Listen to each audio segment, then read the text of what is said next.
کے ثبوت ہوتے ہیں.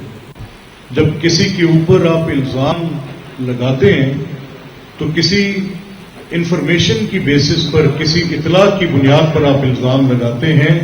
اور الزام کیا لگاتے ہیں کہ ہمارے پاس یہ شواہد ہیں، ہم نے دیکھا ہے کہ یہ جرم فلاں شخص نے کیا، پاس یہ شواہد ہیں کہ ہم نے دیکھا کہ یہ لوگ آئے اور انہوں نے یہ جرم کیا، ہمارے پاس یہ انفو ہے، یہ اطلاعات ہیں کہ اس جرم کی بنیاد پاکستان سے اس کے تانے بانے ملتے ہیں. اس جرم کی بنیاد یہاں سے کچھ لوگ در اندازی کر کر اندر آئے، انہوں نے ہندوستان کی سرحد کو پار کیا، ہندوستان کی سرحد کو پار کر کے کئی 100 میل تک اندر گئے. کہاں تھی ان کی انٹیلیجنس، کہاں تھے ان کے ریڈار سسٹم؟ کون دیکھ سکتا تھا کہ یہ لوگ در اندازی کر کے اتنے 100 میل کلاشن کوفوں سے لیس جا کر حملہ کر دیں گے؟ تو کیا وہ ملک ہوگا جو اپنے ملک کی یہ حفاظت بھی نہیں کر سکتا اور آج تک ایک ثبوت بھی نہیں دے سکا کہ وہ دہشت گردی پاکستان نے کی؟ پاکستان نے ثبوت مانگے کہ پہلگام کی دہشت گردی کا الزام مجھ پر لگانے سے پہلے وہ ثبوت مہیا کرو، اقوام عالم کے آگے رکھو، بتاؤ کہ یہ کس طرح سے الزام تراشی پاکستان پر کر رہے ہو، کیا شواہد ہیں، کیا ثبوت ہیں؟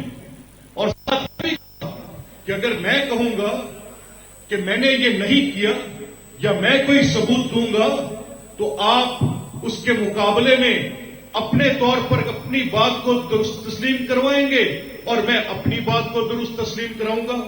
اور دنیا کے انصاف کے اصول کے مطابق کسی تیسرے فریق سے فیصلہ کرائیں، اقوام متحدہ سے کرا لو، ریاست امریکہ سے کرا لو، یورپین یونین سے کروا لو، GCC سے کروا لو، کسی بھی دنیا کے کثیر الملکی ادارے سے یہ فیصلہ کروا لو کہ یہ واقعہ کیسے پیش آیا. سالس مقرر کر لو، تیسرے فریق کو منصف بنا لو، کوئی ثبوت ہے تو لاؤ.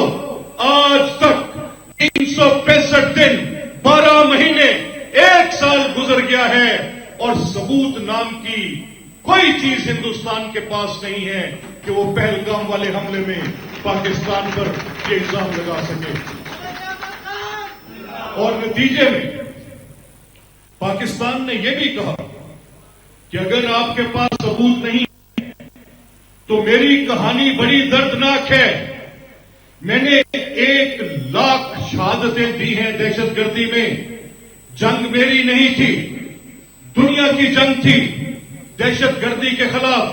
ایک اتحاد تھا، کثیر الملکی اتحاد، جس نے یہ فیصلہ کیا تھا کہ ٹیررزم کے خلاف تمام ممالک کھڑے ہوں گے. ٹول میں نے پے کیا ہے، فوجی میرے شہید ہوئے، سویلین میرے شہید ہوئے، عمارتیں میری تباہ ہوئی، مساجد میری پر حملہ ہوا، اسکولوں میں بچوں کی شہادتیں اور لاشیں میں نے اٹھائے، مساجد میں بم پھٹتے میں نے دیکھے، امام بارگاہوں میں قتل عام میں نے دیکھی، چوک چوراہوں میں رقص بسمل تڑپتی لاشیں میں نے دیکھی. اور میں 1,00,000 قربانیاں دے کر آج بھی اس الزام کو سہوں کہ میں دہشت گرد ہوں؟ نہیں بھائی نہیں. آپ اپنے خود ثبوت ڈھونڈیں کہ آپ کا مسئلہ کیا ہے. یہ میں نے نہیں کیا. میری اس بات کو بھی تسلیم نہیں کیا گیا. ثبوت تو نہیں تھے لیکن ہٹ دھرمی تھی، ہندتوا کی سوچ تھی، برتری کی سوچ تھی کہ اس پورے خطے میں ایک اکھنڈ بھارت ہوگا. اپنی نئی پارلیمنٹ کے باہر نئی دلی میں اس کا نقشہ بھی ثبت کیا ہے، شیو جی مہاراج کی تصویر لگائی ہے، نیچے پاکستان سمیت نیپال سمیت بنگلہ دیش ایک اکھنڈ بھارت کا نقشہ جوڑا ہے.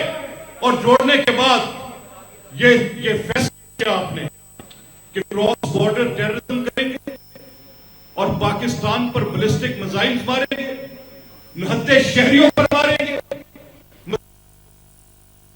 ان کو کہیں گے کہ یہ یہاں پر دہشت گردی کے اڈے ہیں، وہاں پر بچوں کو اور خواتین کو شہید کریں گے، 'سر مسجود نمازیوں کے سروں پر میزائل داغو گے.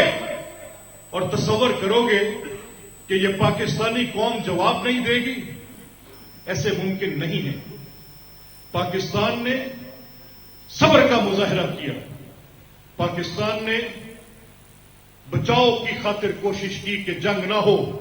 یہ دو ایٹمی ملک ہیں، خدا نخواستہ اگر یہ تنازع بڑھتا ہے، خدا نخواستہ یہ نوبت یہاں تک آتی ہے تو ایٹمی صلاحیت کے ممالک اگر خدا نخواستہ اس ایٹمی جنگ کا حصہ بن گئے تو چشم فلک میں کروڑوں افراد لقمہ اجل بنیں گے۔ کئی سالوں تک نباتاتی حیات نہیں ہوگی، کئی سالوں تک پیدا ہونے والے بچے مفلوج ہوں گے، کئی سالوں تک سورج کی روشنی نہیں ہوگی، کئی سالوں تک 100 فٹ زیر زمین پانی تابکاری کے اثرات کا شکار ہوگا، اور ناگاساکی ہیروشیما سے ملینز ٹائم زیادہ امپیکٹفل ہوگا۔ خدا نخواستہ اگر یہ جنگ کا مسئلہ بنا تو باز آ جاؤ، مت کرو یہ کام۔ پر ہندوستانی ایگریشن رکنے کا نام نہیں لے رہی تھی۔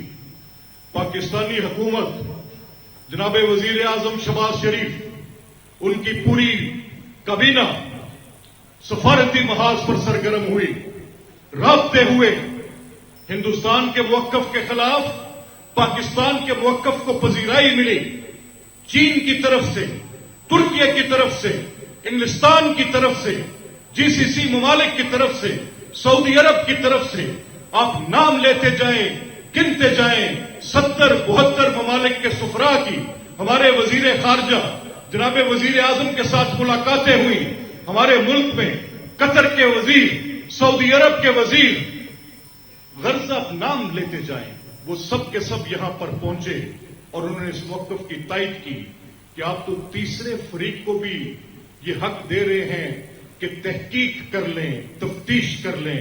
یہ اگریشن، یہ دراندازی، میری سوورینٹی کو بریچ کرنا، سرحد پار سے میرے ملک میں حملہ کرنا، یہ میری حرمت پر حملہ ہے، پاکستان کی حرمت پر حملہ ہے۔